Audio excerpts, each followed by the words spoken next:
जय हिंद दोस्तों, मैं नवीन शर्मा आप सभी का स्वागत करता हूं। आशा करता हूं आप सब एकदम अच्छे हैं, एकदम बेहतरीन हैं। एक बार सारे प्यारे दोस्त बताएंगे आप सब कैसे हैं।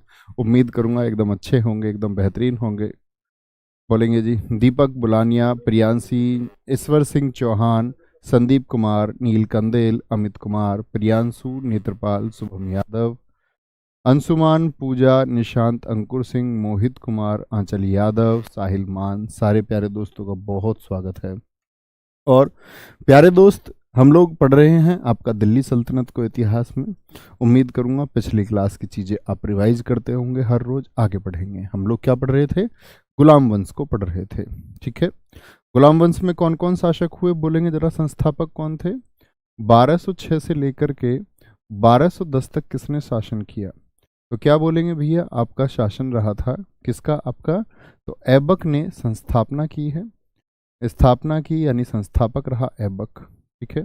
ऐबक के बाद में आराम शाह गद्दी पर आया। कौन आया? आराम शाह गद्दी पर आया। आराम शाह 8 महीने ही शासन कर पाया। उसके बाद में भैया जी इल्तुतमिश गद्दी पर आया। इल्तुतमिश की अगर हम बात करते हैं तो इल्तुतमिश कब से कब तक रहा? क्या बोलेंगे?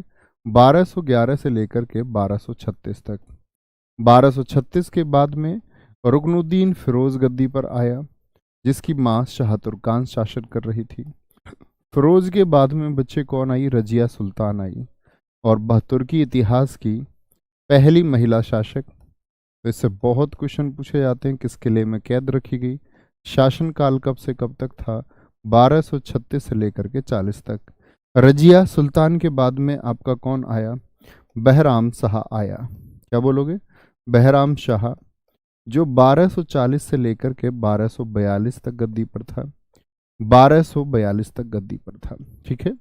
इसी के समय पर ऐतगीन था। इसको ऐतगीन का हाथ था मैंने बताया, लेकिन ऐतगीन ज़्यादा व्यवस्था में रहने लग गया।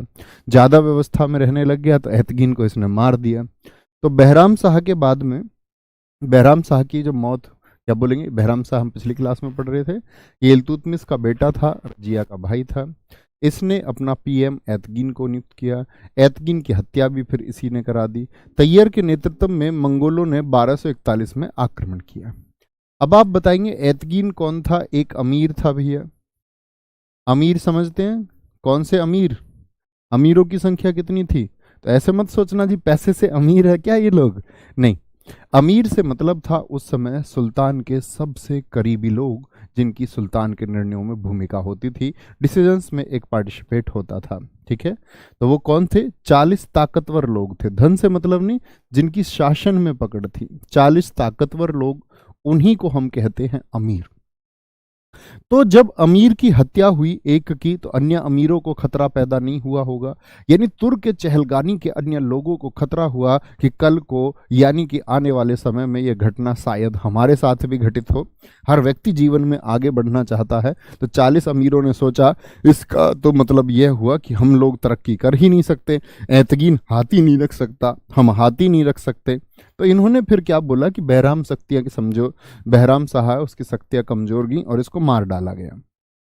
इसको मार डाला गया तो फिर इसके बाद में मसूद शाह आया। मसूद शाह ये किसने गद्दी पर बिठाया? 40 अमीर तुर्कों में से एक अमीर तुर्क था किसलू खां। किसलू खां का योगदान था। क्या बोलोगे? किसलू खां ने गद्दी में सहायता की, गद्दी प्राप्त करने में। ठीक है। गद्दी प्राप्त करने में सहायता की, करने में सहायता। आप सब लोगों को पता होगा रुकनुद्दीन फिरोज की माँ का क्या नाम था, बताएंगे? आप कहेंगे भैया शाह तुर्कान है वो तो। एक अयोग्य और विलासी शासक था रुकनुद्दीन फिरोज, जिसकी माँ शाह तुर्कान थी। मैंने कहा शाह तुर्कान के संबंध थे किससे? 40 अमीर तुर्कों से।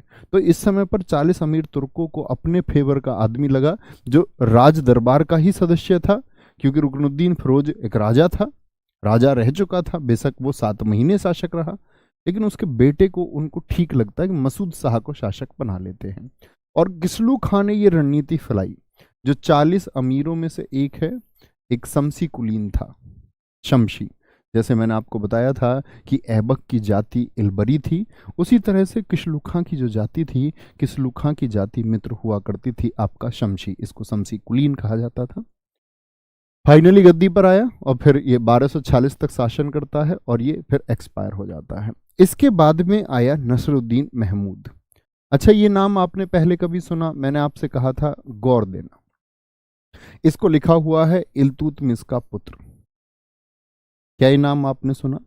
आप कहेंगे भैया जब आप हमें इल्तुतमिश पढ़ा रहे थे तब आपने बताया था कि इल्तुतमिश ने अपने बेटे नसरुद्दीन महमूद की याद में मकबरा बनवाया था और जब वह बंगाल और बिहार अभियान से वापस लौट के आया तो उसकी मौत हो गई थी। ये कहानी याद है? एक बार थम्स अप करें। आप कहेंगे हाँ भैया बिल्कुल ये कहानी हमको याद है, लेकिन ये नसरुद्दीन महमूद क्या वापस जिंदा हो गया? नहीं, ये उस नसरुद्दीन महमूद का पुत्र है। कौन नसरुद्दीन महमूद? क्या बोलोगे? नसीरुद्दीन महमूद का पुत्र है। याद है आपको? आप कहेंगे भैया ये कितना कंफ्यूजिंग हो गया। भैया कंफ्यूजिंग है। क्यों? नसरुद्दीन महमूद का पुत्र नसीरुद्दीन महमूद, तो कंफ्यूजन कैसे नहीं होगा। दरअसल में इसके बारे में मिनहाज उस सिरहाज लिखता है कि इल्तुतमिश अपने बेटे नसरुद्दीन महमूद को इतना प्यार करता था कि उसने अपने जितने भी दरहारी इतिहासकार थे उन सब को ये आदेश दिए कि नसरुद्दीन महमूद जो खत्म हो चुका है, जिसकी एक विधवा है, उसकी विधवा के लिए उसने राजसी व्यवस्थाएं की, बहुत शानदार रहने की व्यवस्थाएं की। उसने कहा उस समय उसके गर्भ में बच्चा था जो नसरुद्दीन महमूद का बच्चा था। उसने कहा जब इस बच्चे का जन्म हो तो उसको भी नाम नसरुद्दीन महमूद दिया जाए और सारी व्यवस्था दी जाए और कल दिल्ली की गद्दी पर इसको बिठाया जाए। इल्तुतमिश का एक आदेश था और उसने कहा इसको कोई मेरा पुत्र नहीं, मेरा पुत्र ही कह करके पुकारे, मेरा पुत्र ही इसको समझा जाए। तो इसीलिए बहुत सारे इतिहासकारों से भूल हुई तो उन्होंने उसको पुत्र ही लिखा है, जैसे हमने लिखा है इल्तुतमिश का पुत्र। वास्तविकता क्या है? वास्तविकता क्या है? क्या बोलेंगे? इल्तुतमिश का पोता है। दरअसल सल्तनत काल का औरंगजेब इसको कहते हैं, यानी कि इसके खुद के स्वयं के खर्चे नहीं थे कोई भी, मतलब अपने ऊपर धन नहीं लुटाता था, टोपी सीकर जीवन व्यतीत करता था। और इसने नायाब ए मुमलिकात, कौन सा पद है ये? पीएम का पद है। मैंने बताया ना जो एतकीन को मिला था पिछले कल जिसके बारे में हम बात कर रहे थे, इन्होंने दिया बलबन को। महमूद बलबन का दामाद था। महमूद बलबन का दामाद। बलबन देखो कितना सातिर आदमी है। सुल्तान के यहां पद ले लिया पीएम का, मजबूत पद है।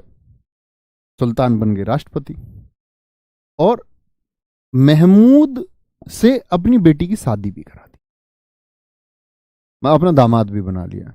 यानी कि अब दामाद दिल्ली का राजा और खुद के पास नायाब ए मुमलिकात का पद। और बलबन ऐसा वैसा नहीं है, बहुत कूटनीतिक आदमी है, अभी समझाएंगे बलबन को। तो महमूद बलबन का दामाद था। तो जब 1266-65 में नसरुद्दीन महमूद की मृत्यु होती है, कहते हैं शमसी वंश का खात्मा हुआ, प्रथम इलबरी वंश का खात्मा हुआ। भैया शमसी और इलबरी से मतलब क्या है? दरअसल में बच्चे जो तुर्क लोग भारत में आए थे, तुर्कों की कहते हैं 64 नस्लें भारत में आई। कितनी ब्रीड आई? 64 नस्लें इनकी भारत में आई थी। ठीक है, तो 64 नस्लों में से ही जैसे एक शमसी नस्ल हो गई, जिन शमसियों को हम क्या कहते हैं? इलबरी। इसीलिए मैंने गुलाम वंश को कहा इसको इलबरी वंश भी कहते हैं। तो इलबरी जाति का कौन था? भैया ऐबक था। तो ऐबक वाली जाति वाले ये लोग कहाँ तक चले आ रहे हैं? क्योंकि अब तक आप देखें इल्तुतमिश का बेटा है। इल्तुतमिश एक गुलाम था। किसका गुलाम था जी? क्या बोलोगे? इल्तुतमिश किसका गुलाम था? ऐबक का गुलाम था। तो बाय डिफॉल्ट ये भी आपका क्या था? शमसी ही था। इसकी जो ब्रीड थी, इसकी जो जाति थी वो शमसी थी। लेकिन इसके बाद शमसी वंश नहीं रहा, यानी कि गुलाम वंश में फिर शासन शुरू होता है। इसका शासनकाल बलबन का। बलबन गद्दी पर आता है। अब बलबन के बारे में बहुत सारे स्टेटमेंट हैं। स्टेटमेंट ये है कि कहा जाता है कि जो नसरुद्दीन महमूद है वह अपनी मौत मरा है। कुछ लोग कहते हैं कि बलबन ने उसको जहर दे के मार दिया। बलबन ने उसको जहर दे के मार दिया और बलबन ने सारी शक्तियां पहले अपने फेवर में की, इकट्ठा की। जब बलबन को सही समय लगा तो बलबन ने जहर दे दिया नसरुद्दीन महमूद को। फाइनली बलबन गद्दी पर आता है और बलबन को बच्चे इसने कहा कि हम लोग शमसी पमसी नहीं है, हमारी नहीं है इलबरी जाति, हम उनकी जाति के नहीं है जो पहले शासन कर रहे थे, हमारी तो जाति अलग है। खुद को अलग जाति का बताता है और बलबनी वंश कहता है खुद को, और कहता है ये सेकंड इलबरी वंश होगा। पूरा नाम क्या था बलबन का? पूरा नाम गियासुद्दीन बलबन था। यह इल्तुतमिश का गुलाम था। किसका गुलाम था? इल्तुतमिश का। इल्तुतमिश का। वास्तविक नाम इसका बहाउद्दीन था। उपाधि इसकी उलूग खां है, और एक उपाधि है इसकी, क्या बोलोगे? जिल्ले लाही। जिल्ले इलाही। यहां से बात शुरू होती है। जिल्ले इलाही कहता है कि मैं ही ईश्वर की छाया हूं। जिल्ले इलाही का अर्थ होता है ईश्वर की छाया। अब सोचो क्या खतरनाक आदमी रहा होगा जिसने ईश्वर की छाया स्वयं को कह दिया। बोला कि अन्य कोई शक्ति नहीं है, सिर्फ बलबन एक शक्ति है। तो आपको मित्र बलबन का पहले कैरेक्टर समझना होगा। बलबन एक दास है। कौन खरीद के लाया है? इल्तुतमिश। और इल्तुतमिश इसको जब खरीद के लाया तो इसको बाजार में कोई नहीं खरीद रहा था। दिखने में गंदा, ठिगना आदमी, 4.25 फीट का बलबन। काम भी क्या करेगा? ऊंचे कामों को तो कर ही नहीं पाएगा, नीचे नीचे काम कर पाएगा। लेकिन कद काठी का मजबूत था। इसकी दयनीय अवस्था देख करके इसको इल्तुतमिश ने खरीदा। कोई नहीं खरीद रहा, चलो हम ही खरीद लेते हैं। सुल्तान वाला भाव इल्तुतमिश के अंदर आ गया। मैंने कहा ना, इल्तुतमिश क्रूर नहीं था, धर्मांध भी नहीं था, धर्म में अंधा भी नहीं था। खरीद लिया होगा, दया आई होगी। उसको थोड़ी पता था। इसको उठाया गया शुरू में भी, क्या काम करोगे? बलबन ने कहा जी जो काम दे दो। उन्होंने बोला कि हमारे अस्तबल में घोड़े हैं और घोड़े गोबर करते हैं, लीद करते हैं, वो सब गोबर उठा के अकेले तुमको बाहर डालना होगा। ऐसी मजाक में बोल दिया। सारथ बहुत सारे लोग लगते थे। बोला डाल देंगे, कोई दिक्कत नहीं है। तो इस तरह से बलबन की एंट्री होती है। और बलबन एक गोबर ढोने से लेकर के अमीर आखूर, यानी कि घोड़े के अस्तबल का प्रमुख, घोड़े के अस्तबल के प्रमुख से होते होते होते होते आपका कहां पर? नायाब ए मुमलिकात बना, प्रधानमंत्री। आप ऐसे समझो, अगर प्रधानमंत्री माने तो आप समझ लो होम मिनिस्टर तक की पोस्ट तक पहुंच गया। दूसरी दिल्ली सल्तनत की ताकतवर कुर्सी तक पहुंच गया, और अंत में सबसे ताकतवर दिल्ली के सुल्तान तक पहुंच गया। क्योंकि उसके पास प्लानिंग है, योजना है। तो सताया हुआ था। कहते अपने जीवन में बहुत गरीबी, बहुत अभाव बलबन ने झेले। अब इन अभावों को तलवार के साथ में लेकर के बोला कि सबसे बड़ी शक्ति मैं हूं और इस दुनिया को मेरे सामने झुकना होगा। क्या बोलेंगे? इस दुनिया को मेरे सामने झुकना होगा। और जैसे ही ये बात आई, यहां पर समझेंगे, पहले पॉइंट सुन लिया करो। अमीर ए शिकार बना, यानी कि पहले गोबर उठाने के लिए, फिर अमीर ए शिकार बना बहराम शाह के समय पर। अमीर ए आखूर इसकी पोस्टिंग हुई, क्योंकि इल्तुतमिश के टाइम से ही है ये। अमीर ए आखूर बना, इसी के टाइम पर आगे प्रोग्रेस हुई इसकी। लोहो और रक्त नीति मेवातियों के खिलाफ अपनाई। ये बहुत इंपॉर्टेंट क्वेश्चन। लोहो और रक्त नीति का क्या मतलब है और किसके खिलाफ है? मेवातियों के खिलाफ। जैसे ही ये गद्दी पर बैठा, इसने बोला कि देश में समस्याएं क्या हैं, राज्य में समस्याएं क्या हैं। उन्होंने कहा कि जी हरियाणा का एक मेवात क्षेत्र है, और जो लोग भी दिल्ली की तरफ आ रहे होते हैं, मेवाती उनको लूट लेते हैं, मेवाती लोग उनको लूट लेते हैं। तो इसने कहा कि अभी तुरंत 3,000 अफगान बुलाओ। 3,000 अफगान सैनिक भर्ती किए गए, और जो 3,000 अफगान सैनिक ये भर्ती किए गए, जो भारत में ये भी आगे चल के एक वंश बनाएंगे, एक क्या 2 वंश बनाएंगे। इन अफगान सैनिकों का काम था कि दिल्ली की तरफ आ रहे व्यक्तियों को अगर कोई लूटता है तो उसकी गर्दन धड़ से अलग कर दी जाए। इसी को बोलते हैं तलवार और रक्त की नीति, लोहे और रक्त की नीति मेवातियों के खिलाफ। तो अपने उस लूटमार वाले क्षेत्र को इसने साफ किया, दिल्ली के आसपास के जंगलों में चौकियां बनवाई। अगला इसके सामने टारगेट क्या था कि ये जो 40 सरदार थे, तुर्क चहलगानी बताएं किसने बनाई थी? तो आप कहेंगे भैया इल्तुतमिश ने बनाई। तो इसके सामने एक बड़ा ऑप्शन ये था कि ये बड़े कलाकार व्यक्ति हैं, किसी को राजा बना देते हैं, कभी किसी को हटा देते हैं। बलबन ने कहा पहले तुम्हारा इंतजाम करता हूं बेटा, बहुत दिल्ली सल्तनत में गुलाम वंश में तुम मजे ले रहे हो, किसी को भी परेशान करने लग जाते हो। सर मेवाती क्या होता है? मेवात क्षेत्र है बच्चे हरियाणा का, वहां के रहने वाले लोग, ठीक है। एक बार बताएंगे मेरी आवाज सब लोगों को, बताएंगे मेरी आवाज सब लोगों को ठीक आ रही है क्या? क्योंकि बहुत सारे बच्चे आंसर करते रहते हैं और कोई कोई लिखता रहता है, कोई कोई लिखता रहता है सर जी आवाज लाउड करिए। बेटा फिर आपके फोन में दिक्कत होगी। देखो सब बच्चों के एकदम से थम्स अप आ रहे हैं, आवाज सब लोगों को ठीक है। तुम देखो अपने फोन में चला गया, एकदम परफेक्ट आवाज है। तुम्हारे फोन में दिक्कत है भाई, ठीक करो उसको। तो तुर्क चहलगानी का इसने अंत किया, और ऐसे नहीं मारा 39 को इसने। 40 में से हालांकि 3 तो मर चुके थे, इसके सामने 37 थे, लेकिन उनके बच्चे भी थे, वो भी खुद को सरदार समझते थे सारे के सारे। इसने बोला तुम्हारा बढ़िया इंतजाम करेंगे, और इसने बोला कि किसी भी तुर्क से, जो ये 40 तुर्क हैं, किसी की थोड़ी सी भी कमी दिखे ना, बस बलबन को इन्फॉर्म कर दो। अब सोचो यार, आदमी से कहीं ना कुछ गलती होगी। जैसे कि आप समझो, एक मलिक बकबक था, बड़ा चर्चित किस्सा है इसका इतिहास का। मलिक बकबक ये 40 सरदारों में से एक था, और इसकी गलती देखना। मलिक बकबक जो है आपका, ये बदायूं में था। कहां पर था? बदायूं। तो बदायूं में इसने, एक व्यक्ति था जिसने सिंहासन के खिलाफ थोड़ा सा विद्रोह कर दिया। थोड़ा सा विद्रोह कर दिया तो मलिक बकबक ने उस व्यक्ति को मरवा दिया वहां पर। मतलब डिसीजन ले लिया उसने। अब तक 40 तुर्क सरदारों के मजे थे, डिसीजन ले पाते थे, उनको लगता था हम बड़ी ताकत हैं। तो इसने भी बदायूं में एक डिसीजन दे दिया, एक व्यक्ति को मरवा दिया। व्यक्ति को मरवा दिया तो भैया गुप्तचर थे बलबन के, बलबन को ये मैसेज दिया गया कि बताएं जरा क्या किया जाए। उसने एक व्यक्ति को मार दिया है, मौका है। बलबन ने आदेश दिया कि इसको 500 कौड़े मारे जाएं मलिक बकबक को, और उसकी विधवा के हवाले कर दिया जाए, जिसको इसने मारने के आदेश दिए हैं। वह विधवा जो चुनाव करेगी वह होगा। अब जिसका पति मरा हो वह विधवा क्या चुनाव कर सकती है, आप सोच सकते हैं। किसी को जहर दे दिया। ऐसे ही एक आपका, अगर इसी में नाम आता है आपका किसका, हैबत खां, जो अवध में था, हैबत खां, ठीक है। इसको सिर्फ एक जनता में एक व्यक्ति को डांटने मात्र के लिए 500 कौड़े लगवाए बलबन ने। बोला इसको 500 कौड़े लगाओ, ये काय का अमीर है, इसलिए शक्ति दी गई है तुमको कि लोगों को तुम धमकाओ।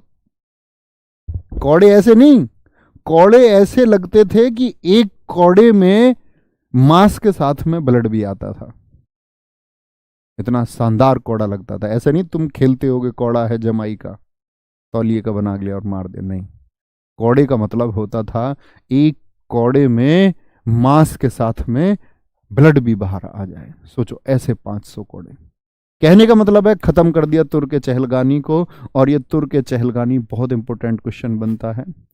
अब आते हैं सुपरमेसी की बात पर। बड़ा सताया जनता ने मुझको, क्या अगर मैं भी तुम्हें सताने पर आ जाऊं तो क्या होगा, ये करके दिखाया बलबन ने। सिजदा, बोला जितने भी लोग हो सब मेरे सामने झुकोगे। कानूनी व्यवस्था बना दी और आदेश पारित करवा दिया, जितने भी लोग हैं बलबन जब दिखे तो झुक जाना है, अपने घुटनों पर आ जाना है सबको। पाबोस, बलबन यदि नजदीक है तो उसके पैरों को चूमोगे। वही तो छोटा है, तुम उससे नीचे हो जाओ सब उसे ऊंचा कोई नहीं दिखना चाहिए। नौरोज उत्सव, ये बच्चे ईरानियों का उत्सव है। ईरानी मुस्लिम बहुत सारे उलेमा मुल्लाओं ने ये कहा था उस समय के कि ये क्या, ये मुस्लिम एक आपका अगर बोले मुस्लिम त्योहार नहीं है, ये क्या ईरानी त्योहार तुम शुरू करते हो। उस समय के मुल्ला मौलवियों ने बहुत विरोध किया इसका। इसने बोला कि अब उत्सव शुरू होगा, एक ईरानी उत्सव, जो पारसियों का त्योहार है, मुस्लिमों का त्योहार नहीं था, नौरोज, ठीक है। अच्छा जी, क्या बोलेंगे? तो इसीलिए बोलते पहली बार गैर इस्लामिक प्रथा दिल्ली सल्तनत में लागू हुई, यानी एक ऐसी प्रथा हो गई जो अब तक इस्लामिक युग में नहीं थी, ठीक है। कोई दिक्कत? फारसी पद्धति में दरबार का, पारसी पद्धति में दरबार का गठन भी इसने कर लिया। क्या बोलोगे? दरबार का गठन भी इसने कर लिया। सैनिकों के लिए नगद वेतन की व्यवस्था की, किसने? बलबन ने।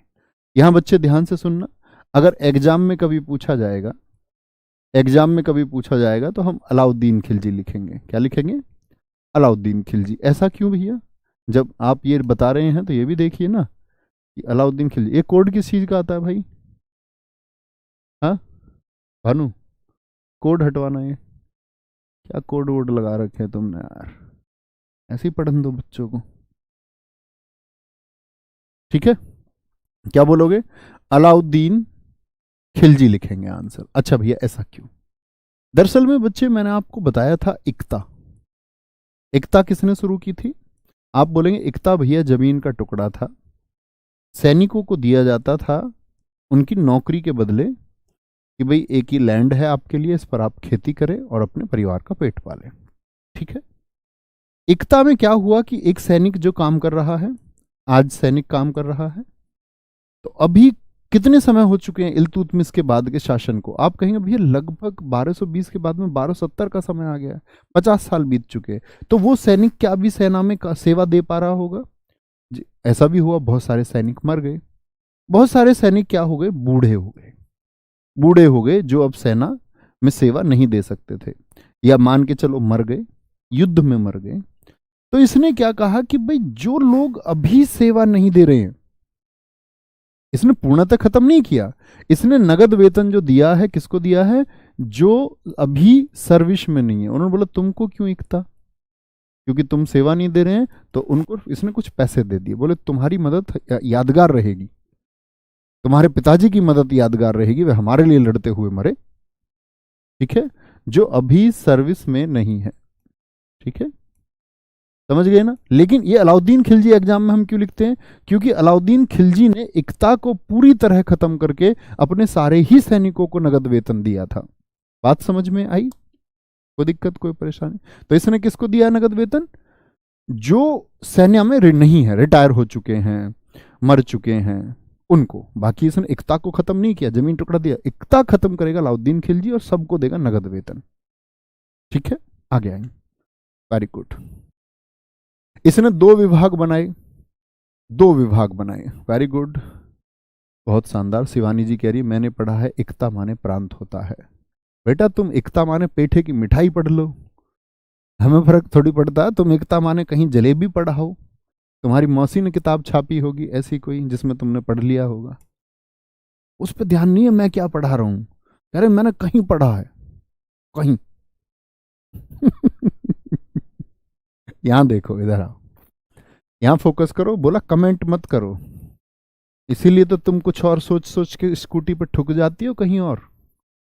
अगर फोकस एक जगह रखो तो स्कूटी कहीं ठुके ही ना। लड़कियां बाइक से ज्यादा एक्सीडेंट स्कूटी क्यों होते हैं? इनका ध्यान ही कहीं और रहता है। पढ़ लो, नहीं तो रसोई में चकला चला चला के पागल हो जाओगे। इतनी रोटी बनानी पड़ेंगी तुमको, क्योंकि नौकरी नहीं होगी तो घर का सारा काम करना पड़ेगा। इतने सारे बर्तन, चकला, बेलन, रोटी, सब्जी, फिर करना उस रोटी पे फोकस। फिर कुछ और सोचना भी चाहोगे तो रोटी के अलावा कुछ और दिमाग में आएगा ही नहीं। बर्तन साफ करोगी तो कुछ और सोच के देखना, तुम दिमाग में आ ही नहीं सकता कुछ और। तो एक दिन उस स्थिति में पहुंच जाओगे। इससे अच्छा है अभी फोकस बनाओ, नहीं तो कल अपने आप फोकस बन जाएगा। अभी मानना है इस बात को। 2 विभाग बनाए हैं। बरीद मुबालिक एक गुप्तचर विभाग था। मैंने कहा ना कि इसने अपने 40 जो तुर्क सरदार थे उनके लिए बनाया, सबकी सूचनाएं रखता था। रात को महल में जाता, और दीवान अर्ज एक सैनिक विभाग भी बनाया। रात को महल में जाता, बलबन चिल्लाता, रोता। इतिहासकारों ने लिखा बलबन क्यों रोता था। उन्होंने कहा बलबन के साथ जो उसके पिछले जीवन में घटित हुआ, जितने अत्याचार उसके साथ हुए, उनको याद करके अपनी क्रूरता को, कि वो बदसूरत था देखने में बहुत ज्यादा, और लोगों से दिन में 20 बार पूछ लेता था मैं कैसा लग रहा हूं। भाई साहब कौन मना कर देगा बलबन से कि तुम ठीक नहीं लग रहे हो। कहते रात को रोता बलबन, सुबह जब महल में आता तो बलबन की आंखें लाल होती। बलबन का मकबरा है दिल्ली में, भारत सरकार ने बोर्ड लगा रखा है रात के समय यहां पर ना जाए। बलबन का इतना खौफ है, समझो तुम। ठीक है, कोई परेशानी? बरीद का मतलब ही होता है गुप्तचर। आगे, बलबन ने न्याय विभाग की स्थापना की। बलबन के समय 1279 और 85 में मंगोल आक्रमण हुए। मंगोल से कौन आया था मंगोल भारत में? चंगेज खान, याद है? हाँ जी याद है। ठीक है, 1279 बंगाल में विद्रोह तुगरिल खां ने किया। क्या बोलोगे? तुगरिल खां ने किया। ठीक है, क्या बोलेंगे? 1279 में जो विद्रोह किया है किसने किया है? तुगरिल खां ने किया है। बड़ी इंपॉर्टेंट बात है, बोलेंगे एक बार, नोट करेंगे अच्छे से तब समझेंगे। भैया ये हमारे देश भारत पर ही आक्रमण नहीं, बच्चे सब जगह आक्रमण करते थे। आप अपने देश का इतिहास पढ़ते हैं इसलिए आपको लगता है, नहीं आक्रमण तो ये सब देशों में करते थे। सिकंदर मैंने बताया नहीं तुम्हें, यूरोप से जीतते हुए भारत आया, ऐसा थोड़ी सिर्फ भारत पे आक्रमण किया उसने। आप भारत के हैं तो आपको ऐसा लगता है कि भारत पर ही आक्रमण किया है सिर्फ, और भारत बहुत बच्चे विकसित और समृद्ध देश भी था, इस बात में भी कोई शक नहीं है। ठीक है। एक बच्चा कह रहा वो लड़की अब क्या सोच रही होगी। बेटा वो तू भी इसकी तरह ही है, यू आर ऑल्सो लाइक हर।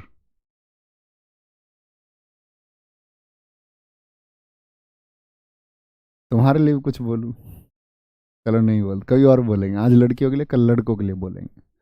भाई बुरा मत मानना कोई, प्लीज सॉरी, देखो किसी को बुरा लगे ऐसे मजाक में बोल देता हूँ मैं, है ना। आगे आएंगे।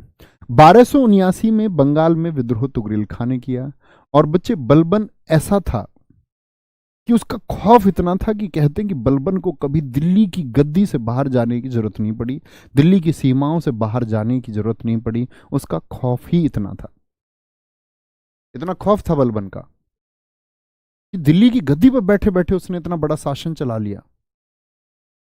लेकिन एक भूल हो गई, किससे? बंगाल में तुगरिल खां था।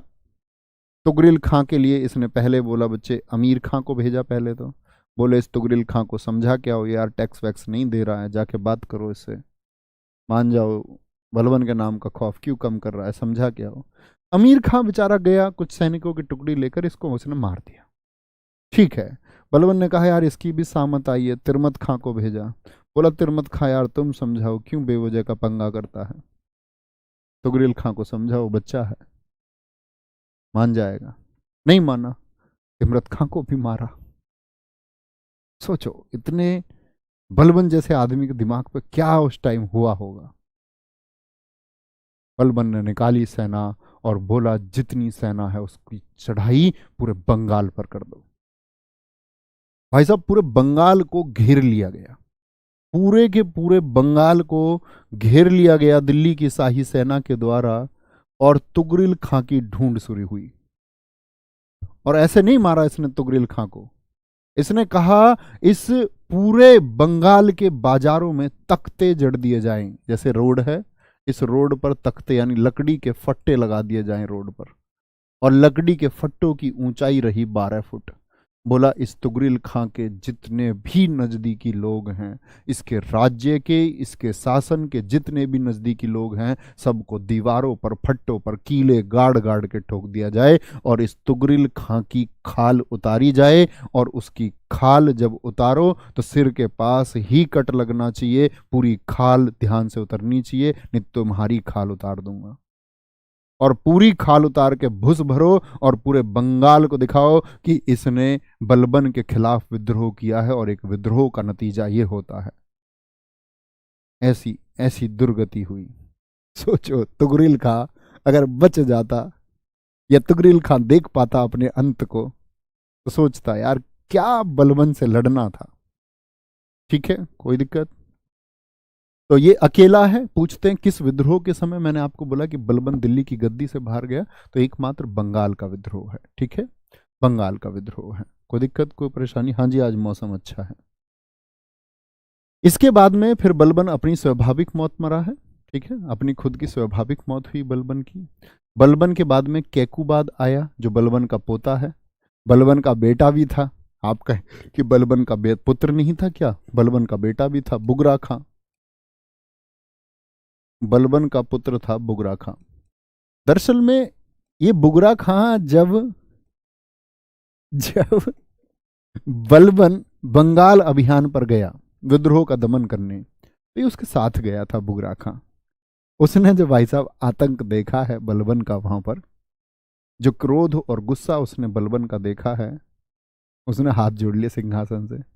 उसने कि भाई साहब हो सकता है ये बुढ़ा जिंदा रहे, मैं गद्दी पर रहूं, और मुझसे कोई भूल हो जाए, इसकी पता नहीं है कब क्या आदेश दे दें। उसने बोला मुझे गद्दी की कोई इच्छा नहीं है और मैं इस राज सिंहासन को अस्वीकार करता हूं। राजा ही मनने से मना कर दिया। आप समझ सकते हैं लोगों के अंदर कितनी इच्छाएं रही होंगी। तो इतिहासकारों ने लिखा है कि बलबन का पुत्र बुगरा खां एक डरपोक किस्म का व्यक्ति था, डर गया। ठीक है, क्या बोलेंगे? कैमूर्स। कैमूर्स क्या बोलोगे? शमसुद्दीन द्वितीय भी बोलते हैं और ये गुलाम वंश का अंतिम शासक है। ठीक है, कहने का मतलब है गुलाम वंश के अंतिम दो शासक बलबन के बाद में तो खत्म ही हो गए। गुलाम वंश के बाद में कौन सा वंश आया? गुलाम वंश के बाद में दोस्त आपका क्या बोलोगे? खिलजी वंश आएगा। खिलजी वंश आएगा।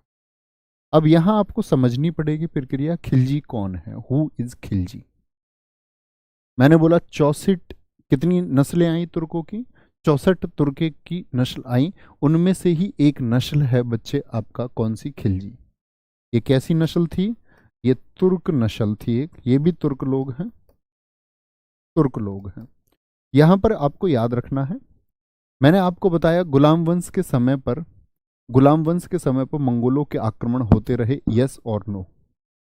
गुलाम वंश में मैंने 1241 में भी बताया, गुलाम वंश में जब आपका बच्चे बलबन है इस समय पर आक्रमण हुए मंगोलों के या नहीं हुए?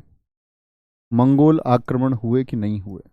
आप कहेंगे 1279 और 85 में भैया जी आक्रमण हुए। ठीक है, हुए थे कि नहीं हुए? हाँ जी हुए। तो इस समय पर ये एक व्यक्ति जो खिलजी वंश का, जिसका नाम है संस्थापक, खिलजी वंश का संस्थापक है कौन? जलालुद्दीन खिलजी। अभी कोई नोट मत करना, मत कमेंट करना, समझो सिर्फ। जो कमेंट करे उसको ब्लॉक कर देना अपनी मर्जी से, जिसको तुम चाहो। ठीक है भानु? ठीक है, बलबन की तरह आदेश दे दूं मैं भी? ठीक है, तुमको आज भानु ये स्वीकृति दी जाती है कि तुमको जिसका कमेंट बेवजह लगता हो उसको ब्लॉक कर दिया जाए। सच में मत कर देना, नहीं मैं तुम्हारी खाल उतार लूंगा। बताओ जी। संस्थापक जलालुद्दीन खिलजी जो है खिलजी वंश का, ये दरअसल में सैनिक था। किसका सैनिक था? ये बलबन का सैनिक था।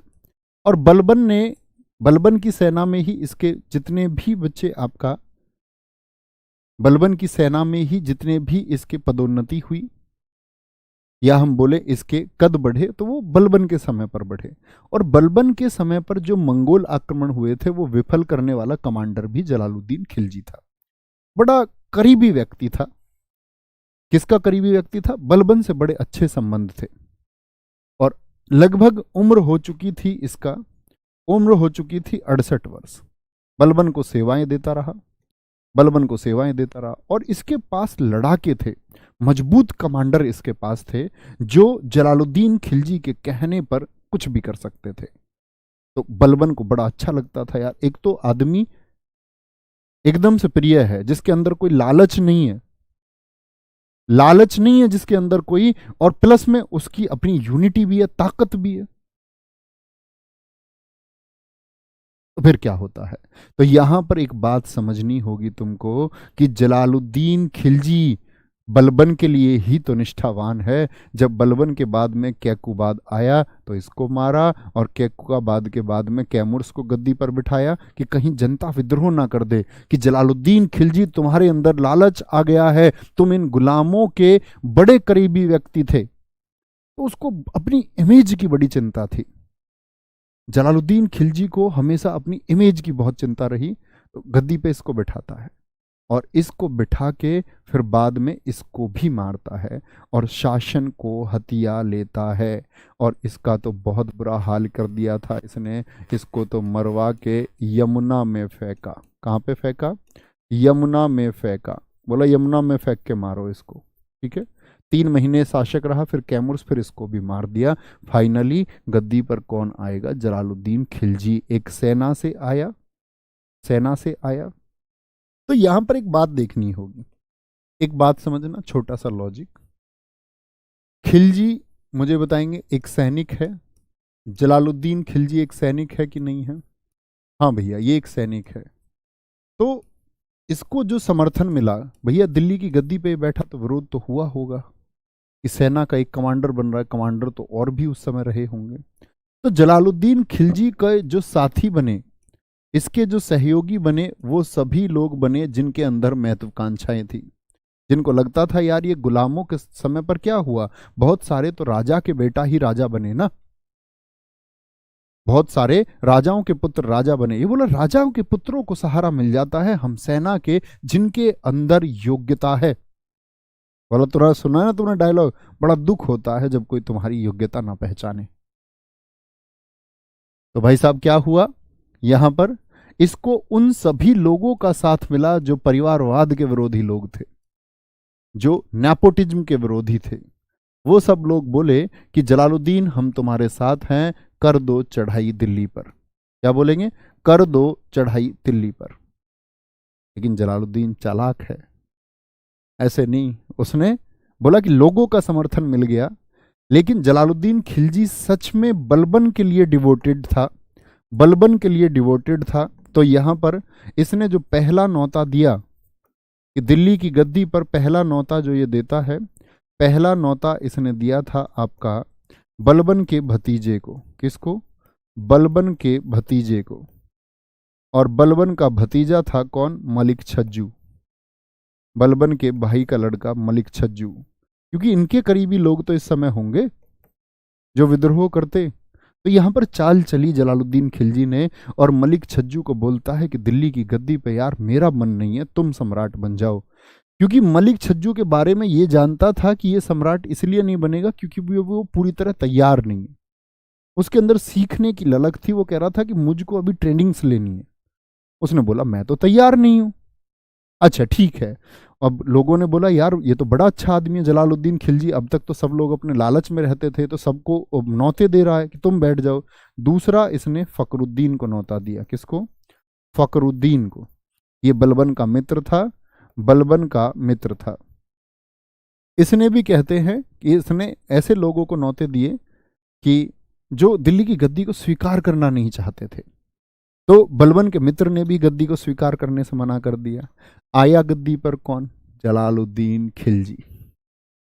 हो गया कामयाब या नहीं हुआ, हाँ भैया कामयाब तो हो गया। अब कामयाब हो गया तो अब इसके बारे में जानो, इसका चरित्र कैसा था। इसका चरित्र कुछ इस तरह था कि जैसे ही गद्दी पर आया, जेल में जितने भी कैदी थे उन सबको रिहा कर दिया, सबको रिहा। बोला दोबारा अपराध नहीं करने का, एक बार छोड़ रेला है, दोबारा गलती नहीं करने का, छोड़ दिए। ठग लोग जितने भी दिल्ली के आसपास लूट करते थे, लो इसके सामने पेश करेंगे जी, ये ठगों का एक गिरोह है, यहां लूट मार करता है। उन्होंने लूट मार करते हो, कुछ पैसा दो इनको ठगों को। बोले आगे से लूट मार नहीं करनी है, गलत बात होती है लूट मार। लोगों ने कहा यार ये कैसा आदमी दिल्ली की गद्दी पर बैठा दिया तुमने, हर चीज के लिए कुछ कहता ही नहीं है। इसकी अपनी बेटी, इसकी बेटी की शादी हुई अलाउद्दीन खिलजी से। अलाउद्दीन खिलजी इसका भतीजा भी है और दामाद भी है। इसकी बेटी की शादी किससे हुई थी, अलाउद्दीन खिलजी से। तो अलाउद्दीन खिलजी से किस्सा सुने, बड़ा अच्छा है। अलाउद्दीन खिलजी से इसकी बेटी की शादी हुई, लेकिन अलाउद्दीन खिलजी की एक शादी और हुई है। इसकी सेकंड पत्नी मेहरू, मेहरू इसकी प्रिय पत्नी थी। अपने जीवन में कहते हैं अलाउद्दीन खिलजी ने अगर किसी से प्यार किया है तो वो मेहरू है, मेहरू। अलाउद्दीन खिलजी का डायलॉग है ना कि वो तो लोगों ने रच दिया। तो मेहरू उसकी प्रिय पत्नी है। ये थी आपका अल्प खान की बेटी, एक कमांडर है अल्प खान, उसकी बेटी थी। इसको बहुत प्रेम करता था अलाउद्दीन खिलजी। तो एक बार जलालुद्दीन खिलजी की बेटी को अलाउद्दीन खिलजी ने चांटा मारा, किसी बात पे लड़ाई हो गई। अब वो अपने पिता के पास गई, क्योंकि उसके पिता दिल्ली के शासक हैं, दिल्ली का सुल्तान है किसी का पिता, और दिल्ली के सुल्तान की बेटी के साथ मारपीट हुई है। उसने भाई साहब इग्नोर कर दिया, मतलब ऐसे रिएक्ट किया जैसे कोई घटना ही ना हुई हो, जैसे कोई घटना ही ना हुई हो। तो इसके बारे में बात फैलने लग गई, यार इतना उदार आदमी दिल्ली की गद्दी पर, ऐसा कैसे, इतना हम्बल आदमी तुमने गद्दी पे बैठा दिया। अब ये हम्बल क्यों है? क्योंकि बेचारा जब गद्दी पे बैठा है तो 68 से 70 साल, बहुत जगह इसको 70 साल, बहुत सारे इतिहासकार क्या कहते हैं कि इसकी उम्र 68 से 70 साल के बीच रही। बुढ़ापे की तरफ था या तो ये समझ लो।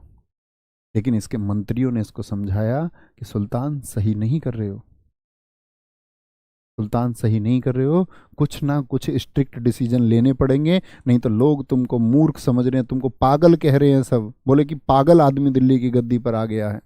इसने कहा यार फिर मैं इसके लिए क्या करूं? तो यहां पर एक अपवाद आता है, एक अपवाद आता है आपका सिद्धि मोला का। अपवाद कैसे भैया?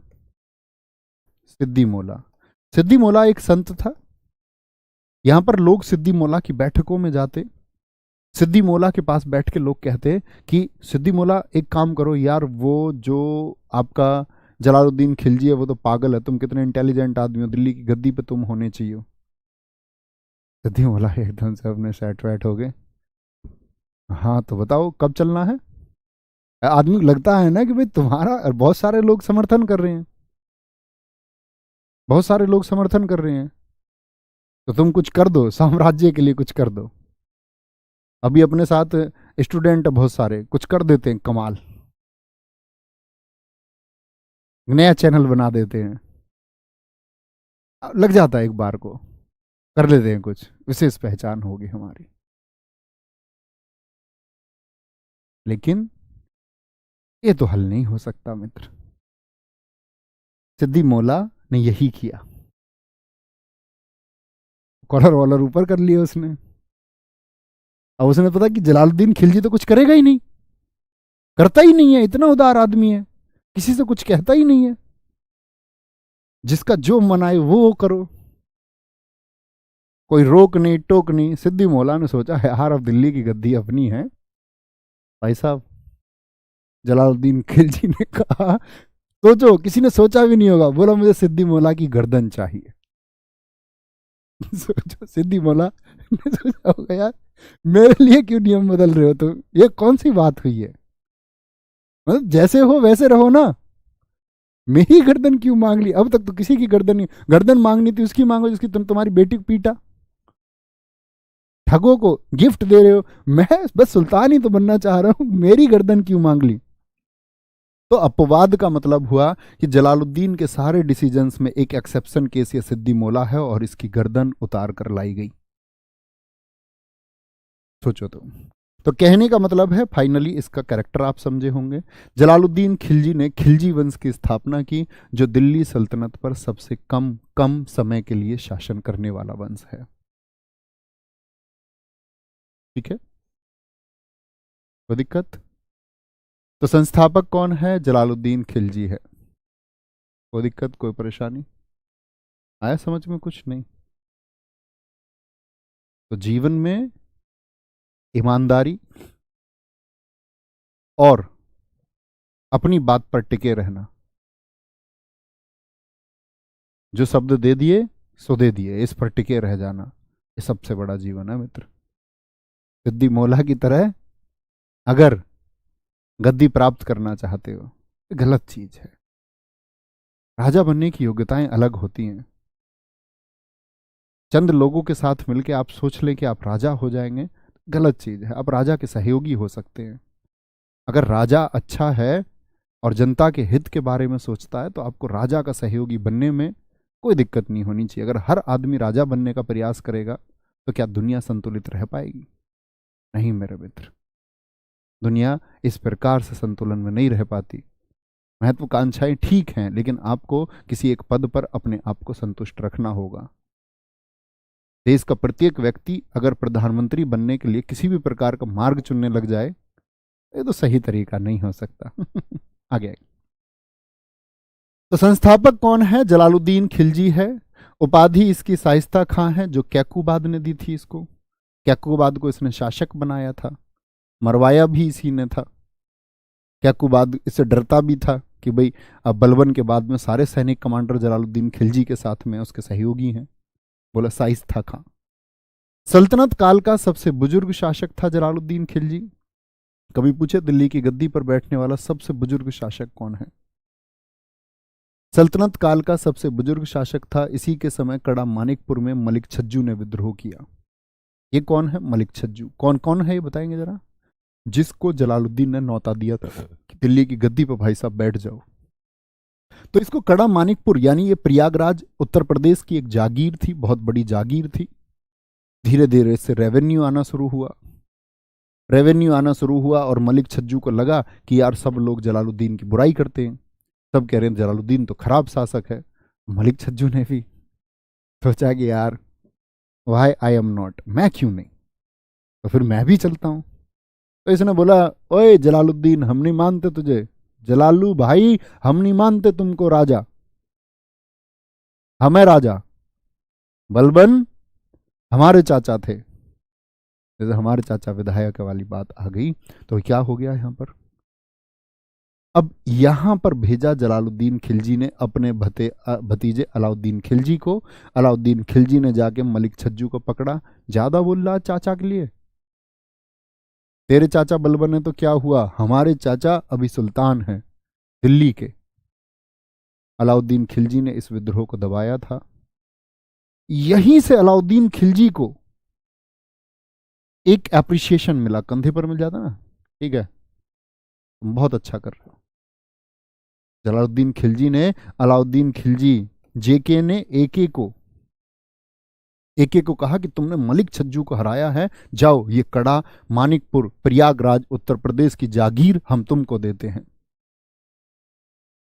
अब थोड़ा सा सहारा मिला अलाउद्दीन खिलजी, चमत्कारी आदमी है अलाउद्दीन खिलजी।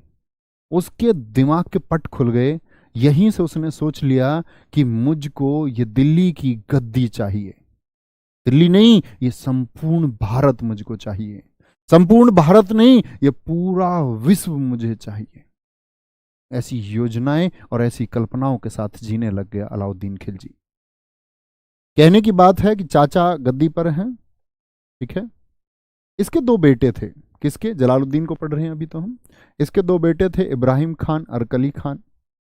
कड़ा की जागूर अलाउद्दीन खिलजी भतीजे को दी। किसने दी? जलालुद्दीन खिलजी ने। क्यों दी है समझ गए? क्योंकि वहां पर मलिक छज्जू था। मलिक छज्जू को दिल्ली की गद्दी का न्योता नहीं दिया गया, सॉरी दिल्ली की गद्दी का न्योता दिया गया तो उसने स्वीकार नहीं किया, तो उसको दे दी गई कड़ा मानिकपुर की जागीर कि यहाँ से जो टैक्स किसानों का जो कर वगैरह उससे तुम रहो आराम से, 1400-400 घोड़े रखो अपने पास, सेना रखो, शिकार करो, ऐश करो, आराम की जिंदगी जियो, ठीक है। कड़ा की जागीर अलाउद्दीन खिलजी भतीजे को इसने दी और यहां पर इसके दिमाग में बीज बोते हैं। इसने भी ड्रीम देखा और बड़ा खतरनाक ड्रीम इसने देखा। जलालुद्दीन खिलजी के दरबारी लोग हैं अमीर खुसरो और हसन देहलवी। अमीर खुसरो की रचनाएं हैं ये, तुगलकनामा, आशिका उल अनवर, मिफ्ता उल फुतुहात उल होगा, किरान उल शादेन, खजाइन उल फतू या न्यूर से पेहर। 2020 दिल्ली पुलिस के क्वेश्चन किसी ने लगाए हों प्रीवियस ईयर, वो जानता होगा। एक एक किताब दिल्ली पुलिस 2020 में पूछी गई है। जटिल नाम हो सकते हैं लेकिन भूलने नहीं है। तो क्या बोलेंगे? जलालुद्दीन खिलजी के दरबारी अमीर खुसरो रहा। अमीर खुसरो बच्चे उसी सूफी संप्रदाय से है। सूफी परंपरा आई सिया और सुन्नी के मतभेद को खत्म करने के लिए, उसी से संबंध है आपका अमीर खुसरो का। अमीर खुसरो कहते हैं कि इसको बलबन का भतीजा दरबार में लेकर के आया, दिल्ली दरबार में, और बलबन के भतीजे से ये रहे। तो बलबन के टाइम पे रह गए और गुलाम वंश के 3-3 महीने में बदल गए, उन दो के समय पर हो गए। खिलजी वंश के जितने शासक हैं उनके समय पर ये हो गए, क्योंकि ये जल्दी जल्दी गुजरने वाला समय था। तो अमीर खुसरो जब रहा उसके समय पर 8 शासक बदल गए दिल्ली की गद्दी पर। इसीलिए बोलते हैं अमीर खुसरो ने 8 राजाओं का शासनकाल देखा। 8 राजाओं का शासनकाल देखा, ठीक है। क्या बोलेंगे? अमीर खुसरो के जो गुरु थे वो निजामुद्दीन औलिया थे, और निजामुद्दीन औलिया ने 7 सुल्तानों का दरबार देखा था। मतलब निजामुद्दीन औलिया के समय पर 7 सुल्तान हुए, जिनमें से एक अलाउद्दीन खिलजी भी हैं। निजामुद्दीन औलिया संत आदमी है, संत आदमी।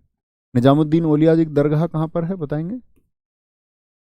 निजामुद्दीन औलिया एकदम से फकीर आदमी, लोगों को अच्छी राह दिखाना। निजामुद्दीन औलिया जो दरगाह है वो कहाँ है? नई दिल्ली। क्या बोलोगे? नई दिल्ली। नई दिल्ली में इनकी दरगाह है। अलाउद्दीन खिलजी गया था इनके पास में, ये किसी राजा वाजा से नहीं मिले, बोले राजा राजा का काम अपना है, हम संत लोगों का काम अपना है। राजा और संत की कैसी दोस्ती, ऐसा कैसा संत जिसमें सत्ता का लोभ हो, लालच हो, सत्ता उसकी होनी चाहिए। तो यहां पर एक बात समझनी होगी तुमको, यहां पर एक बात समझनी होगी तुमको कि जो 7 सुल्तानों में से ऐसा ही अलाउद्दीन खिलजी हुआ। अलाउद्दीन खिलजी ने बोला निजामुद्दीन औलिया को हमसे मिलना पड़ेगा। उसकी कुटी पे पहुंच गए, उन्होंने बोला अगर यहां पर सुल्तान आते हैं तो मेरी कुटी में 2 दरवाजे हैं, एक से अलाउद्दीन खिलजी अंदर आएंगे, मैं दूसरे से बाहर चला जाऊंगा, मेरी कोई रुचि नहीं। ठीक है। अमीर खुसरो कव्वाली, गजल, पहेली, सितार और तबला के जनक हैं भारत में। इन्हीं को हम बोलते हैं तोता ए हिंद, तोता ए हिंद। एसएससी सीजीएल 2022 में उन्होंने लिख दिया पैरट इंडिया, किसी को पैरट इंडिया कहा जाता है। तो पैरट इंडिया कौन है? तोता कोई पैरट बोलेंगे, पैरट इंडिया अमीर खुसरो हैं। खड़ी बोली हिंदवी का सबसे पहला प्रयोग किसने किया है, यानी खड़ी बोली में रचनाएं सबसे पहले किसने लिखी हैं? खड़ी बोली जो एनसीआर के आसपास की बोली है, जो ये हमारा हरियाणा, कुछ राजस्थान का हिस्सा, ये आपके यहाँ पर गाजियाबाद हो गया, वेस्ट यूपी हो गया, बिजनौर, सहारनपुर। इधर हम बात करें आपका बुलंदशहर का कुछ क्षेत्र जो नोएडा के समीपस्थ है, गौतम बुद्ध नगर हो गया, तो ये सारा क्षेत्र घूमते हुए आपका पानीपत सोनीपत तक का हरियाणा में, तो ये सब मित्र किसमें? ये खड़ी बोली का। तो खड़ी बोली में रचनाएं किसने की? वो अमीर खुसरो ने की हैं। वर्ष 1296 में जलालुद्दीन की हत्या अलाउद्दीन ने करवाई। अलाउद्दीन ने देवगिरी अभियान से आने के बाद, और देवगिरी का जो शासक था वो रामचंद्र देव था। बड़े कमाल की कहानी रहेगी, बड़े जबरदस्त रूप से सुनना और डूब के सुनना। कमेंट वालों, तुम्हारा ना कल कुछ होगा ना आज कुछ होगा, याद रख लेना मेरी बात। वो लोग भैया ने बोला था और ऐसे बोला था। मैंने बोला दिल्ली की गद्दी पर कौन है? जेके भाई हैं, जलालुद्दीन खिलजी हैं। इन्हीं के पास में प्रयागराज में कौन है? कड़ा में, कड़ा की जागीर किसके पास, किसको मिल चुकी है? एके भाई को मिल चुकी है, अलाउद्दीन खिलजी को मिल चुकी है। अब अलाउद्दीन खिलजी का भी ड्रीम है ना कि वो दिल्ली की गद्दी पर बैठे, लेकिन दिल्ली की गद्दी पर कैसे बैठे? पैसा नहीं है, धन नहीं है, तो उसने अपने गुप्तचर बनाए और उसने बोला ऐसी चीजें,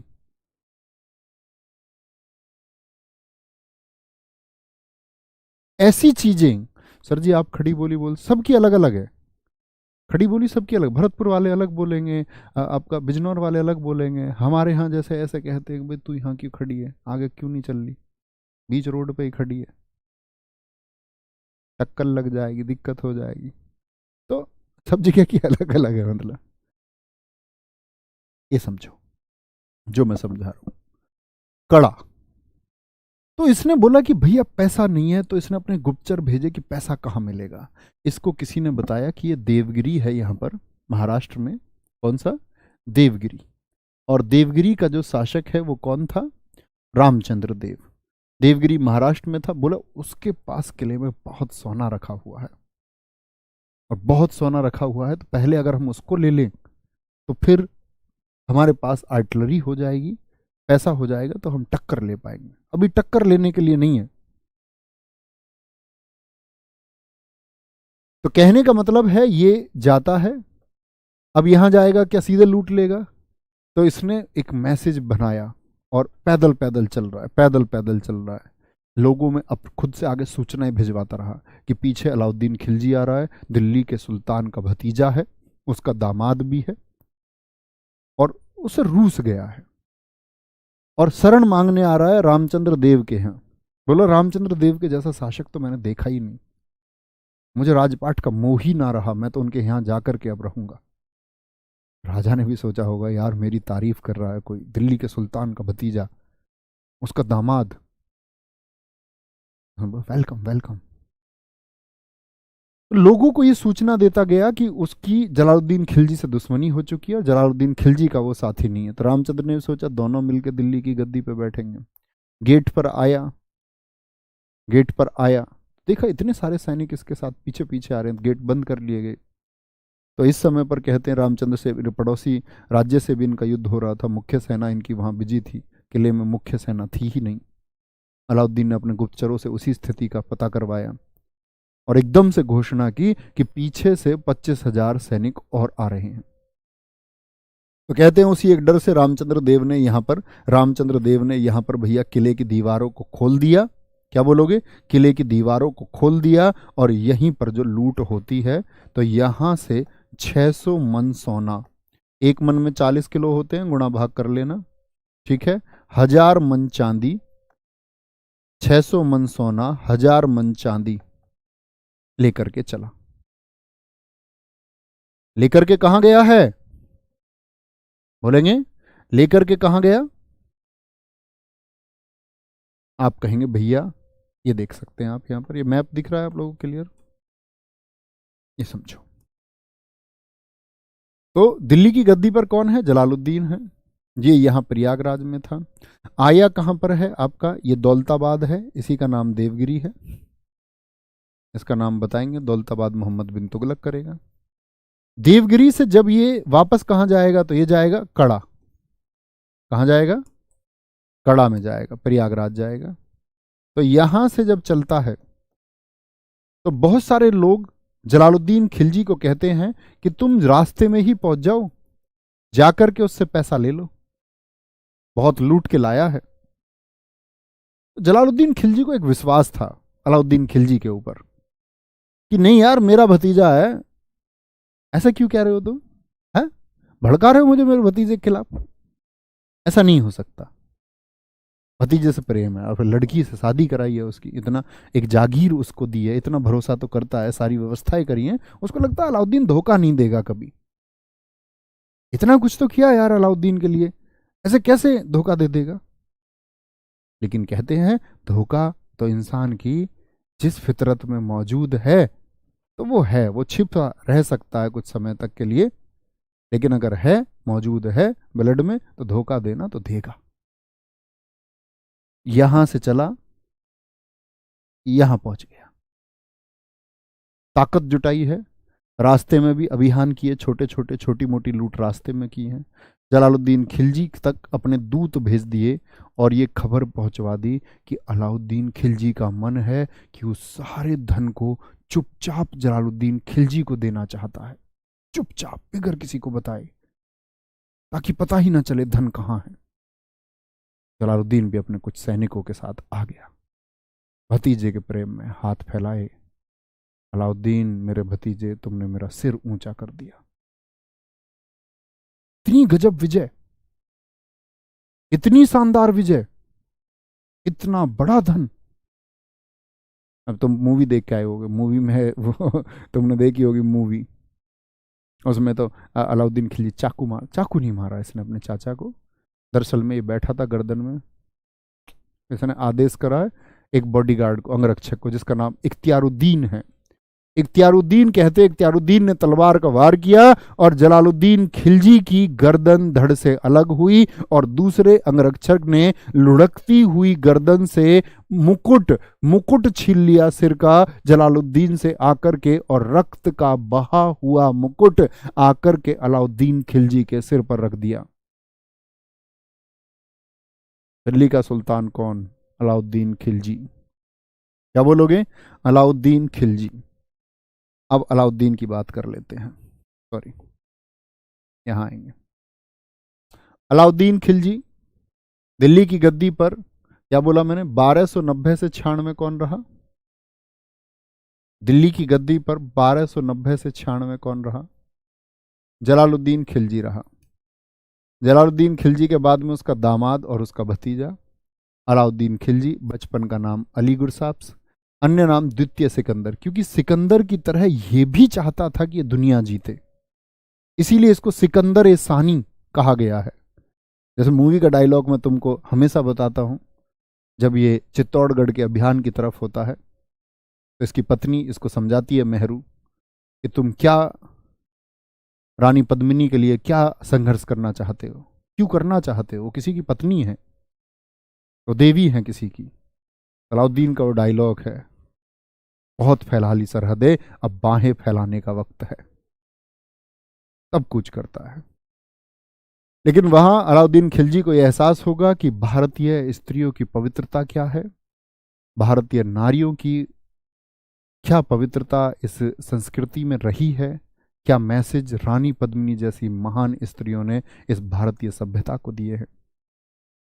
वहीं कुछ ऐसी स्त्रियां भी आएंगी जो धन के प्रभाव की तरफ चली जाएंगी, उनका वर्णन भी मिलेगा। ठीक है, तो क्या बोलेंगे अलाउद्दीन खिलजी, उसको युग का विजेता कहते हैं, अमीर उल मोमदीन। मोमदीन मतलब मोमिन बोलते हैं वफादार को। मोमिन का अर्थ होता है, उर्दू भाषा का शब्द इसका अर्थ होता है पैट, वफादार है कोई। और बोलते ना वफादारी सबसे महंगा शौक है कि आप किसी के प्रति वफादार रह पाए। तो जो अमीर उल मोमदीन का अर्थ है कि आपका वफादारों का नेता, इसको लीडर वफादार मिल गए। अलाउद्दीन खिलजी की विजय के कारण रहेंगे कि उसको जो लोग मिलेंगे ना वो वफादार मिल जाएंगे। अलाउद्दीन खिलजी ने कहा कि जिस तरह मोहम्मद साहब के 4 खलीफा हुए, अबू बकर, उस्मान, अली, उसी तरह मेरे भी 4 लोग होंगे जो मेरी विजय को, जैसे मोहम्मद साहब ने अपने मैसेज भिजवाए इन लोगों के थ्रू, मेरी विजय ये 4 लोग फैलाएंगे। और क्या सपना देख रहा है, विश्व विजय, युग का विजेता। इसको जनता का चरवाहा भी कहते हैं क्योंकि इसने जनता का बहुत ख्याल रखा। इसने जो जनता इसमें विश्वास रखती थी उसका बहुत ख्याल रखा। इसने दिल्ली की जनता का इसने बहुत ख्याल रखा, ये बात याद रख लेना। इसका राज्याभिषेक लाल महल में हुआ। लाल महल बलबन ने बनवाया था, ये बात आपको पता होनी चाहिए। लाल महल किसने बनवाया था, बलबन ने बनवाया था। इसी लाल महल को बच्चे हम कुश्क ए लाल भी कहते हैं, कुश्क ए लाल भी कहते हैं, कुश्क ए लाल। ठीक है, ये बात याद रखें। अब ये तो चाहता है कि भैया मैं जो है मैं दुनिया को जीत लूं। अब दुनिया ऐसे ही थोड़ी जीती जाएगी, दुनिया ऐसे ही थोड़ी जीती जाएगी। तो अलाउद्दीन खिलजी ने अपने 4 लोग अपॉइंट किए। हालांकि बाद में मलिक काफूर को अभी आप छोड़ देंगे, मलिक काफूर की जगह एक आदमी था अल्प खान। अल्प खान की मृत्यु के बाद में फिर मलिक काफूर इसकी जगह लेता है। पहले कौन व्यक्ति था, पहले अल्प खान था। तो एक व्यक्ति और याद रखें, अला उल मुल्क। अला उल मुल्क, ये आदमी क्यों इंपॉर्टेंट है, ये अलाउद्दीन खिलजी के गुरु है, अलाउद्दीन खिलजी का गुरु। अलाउद्दीन खिलजी की ऐसी फितरत थी कि अलाउद्दीन खिलजी के सामने कोई आवाज नहीं उठा सकता था, इतना भय था अलाउद्दीन खिलजी का। और अलाउद्दीन खिलजी क्योंकि पिछला शासक तो उदार रह गया, उससे तो कोई कुछ भी कह दो, उसे कोई कुछ भी कह दो। तो यहां पर अलाउद्दीन खिलजी का एक गुरु है। अलाउद्दीन खिलजी जब अपनी मनमार्जी कर रहा था, दुनिया को जीतूंगा, ये करूंगा, वो करूंगा, सिकंदर से बड़ा नाम बनाऊंगा, अलाउल मुल्क ने कहा, ओ पागल सुन, तू अनपढ़। अलाउद्दीन खिलजी कैसी बात, अनपढ़ बोल रहा है इसको। मतलब एक आदमी बेबाक तरीके से अलाउल मुल्क ने बोला, अलाउद्दीन खिलजी तेरी नीतियां गलत हैं और इस सब में तुझको कुछ नहीं मिलेगा, पहले भारतवर्ष तो जीत, पहले भारत को तो जीत के दिखा, विश्व विजय तो बाद में करनी है। जिस नशे में तू चूर है, जिस धन को तू लोगों में बांट रहा है, ये तरीका नहीं है। क्योंकि जब उसने हत्या कर दी जलालुद्दीन खिलजी की, तो जलालुद्दीन खिलजी के बाद जो वो सोना लेके आया था उसको उसने बांटा खुले दिल से। बांटा इसलिए कि लोगों के बीच में चर्चाएं हो गई, लोगों को कोई फर्क नहीं पड़ा कि दिल्ली का सुल्तान जलालुद्दीन खिलजी की हत्या अलाउद्दीन ने की है। लोगों को सिर्फ मतलब रह गया उसने क्या बांटा है। बोले सोना और चांदी की बांट चल रही है, किसी को मतलब ना रहा कौन राजा कौन मरा। लोगों के निजी स्वार्थ हैं, उनको बोले कि हमको चांदी का सिक्का मिल रहा है, जलालुद्दीन खिलजी से हमको क्या मिलता था। तो लोगों के लालच और हित जब पूरे होते हैं उसी दिशा में मैक्सिमम लोग चले जाते हैं। मैक्सिमम, ना के बराबर लोग ऐसे होंगे जो ना जाएं, ना के बराबर। तो क्या बोलेंगे, अलाउल मुल्क ने जिसको समझाया और कहते अलाउद्दीन खिलजी के मस्तिष्क पर कुछ जादू हुआ और उसने अपने पूरे जीवन अलाउल मुल्क की एक एक बात मानी और यह व्यक्ति गुरु बनकर के उभरा अलाउद्दीन खिलजी का। समझे बात को। उलूग खां उत्तर भारत पर विजय पाने में इसका एक सेनापति रहा। नुसरत खां भी उत्तर भारत में, दोनों नॉर्थ इंडिया के लिए रहे। मलिक काफूर दक्षिण विजय के लिए रहा। जफर खां ये मंगोलों पर विजय के लिए। मंगोल आक्रमण होते रहते थे, मंगोल आक्रमण इससे पहले 1292 में आपको हमेशा बताता हूं, 1292 जलालुद्दीन खिलजी के समय पर भी क्या हुआ था, मंगोल आक्रमण हुआ। J&K नहीं, JK, जलालुद्दीन खिलजी। JK के समय भी एक आपका मंगोल आक्रमण हुआ। उस समय बहुत सारे मंगोलों को बंद कर लिया गया था और मंगोलपुरी, आप कभी जब दिल्ली पुलिस में लग जाएंगे, सेलेक्ट हो जाएंगे, तो दिल्ली पुलिस में आप देखेंगे एक मंगोलपुरी जगह पड़ती है, वो उस समय की ही बसी हुई जगह है, 1292 की। बहुत सारे मंगोलों को ला करके मंगोलपुरी में बसाया गया।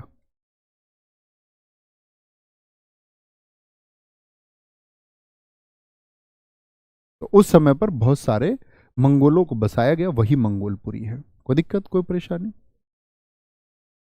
इतनी बात में? तो ये बात याद रखेंगे कि मंगोलपुरी कब बसी है। तो इसने अपनी विजय का सपना जो ये देखा है, इसी को लेकर के आगे चलाए। अब हम देखेंगे कि अलाउद्दीन खिलजी ने उत्तर और दक्षिण भारत को किस तरह जीता। अलाउद्दीन का पहले मैप समझना होगा आपको। तो अलाउद्दीन का बच्चे अगर आप शासनकाल देखोगे, देखो उसका क्षेत्र देखो एक बार। ये जो ब्लैक कट में है, ब्लैक कट में है ये सारा, यानी ऊपर के अगर कश्मीर को छोड़ दिया जाए, ठीक है, और नीचे के थोड़े से दक्षिण को छोड़ दिया जाए, तो इसके अलावा ये क्षेत्र जो है सारा, ये सारा क्षेत्र किसका है, ये अलाउद्दीन खिलजी का क्षेत्र है।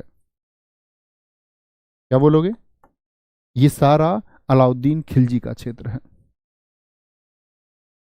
समझ गए बात को? कोई दिक्कत? बहुत बढ़िया। मजा ही आना चाहिए पढ़ने में, मजा ना आए तो फिर कैसा पढ़ना। सर मजा आ गया। सर मंगोल कहाँ से आए थे? बेटा तुम तो ढक्कन हो, कल ही तो बताया मंगोल कहाँ से आए थे। ठीक है, कल कंटिन्यू करते हैं। नहीं सॉरी, कल क्लास नहीं होगी। कल क्लास क्यों नहीं होगी? कल बच्चे मेरी 9 बजे से मैराथन है हिस्ट्री की सुबह। तो पैट परीक्षा के लिए आप में से किसी का पैट एग्जाम हो, यूपी पैट किसी ने भरा है, अब तो पैट के थ्रू नौकरियां भी आनी होगी हैं शुरू, भर के रखिए उसको, पैट को जरूर भरा करो, है ना। जो ये आप पढ़ रहे हो इसी से पैट की तैयारी हो जाएगी, अलग से पैट की तैयारी करने की जरूरत नहीं है। तो कल सुबह 9 बजे क्लास है, ओके। तो कल के लिए सॉरी। और जब कभी छुट्टी होगी तो इसका मतलब है कहीं क्लास है, जब आपका एग्जाम होगा तब कहीं और छुट्टी होंगी। एक तो ये, नहीं तो मैंने वैसे तो बाकी सब संडे में रखी है अपनी मैराथन, बस ये सैटरडे में रखनी पड़ रही है, ठीक है, क्योंकि संडे हम लोगों को आगरा जाना, नहीं तो इसको भी संडे रखते मैराथन को। और आगरा जरूर मिलना, आगरा वाले बच्चों, ठीक है। 17 को हम लोग वहाँ आएंगे, ख्याल रखिए। जय हिंद, जय भारत, जय माँ सरस्वती। Thank you. कल हम बात करेंगे, मतलब अगली क्लास में अलाउद्दीन खिलजी का अभियान, तब मैं आपको बताऊंगा रानी पद्मिनी के बारे में, जो मूवी पद्मावत में बताया गया है, क्या सत्य है क्या नहीं है, उन सब की बात करेंगे। थैंक यू, जय हिंद, लव यू ऑल।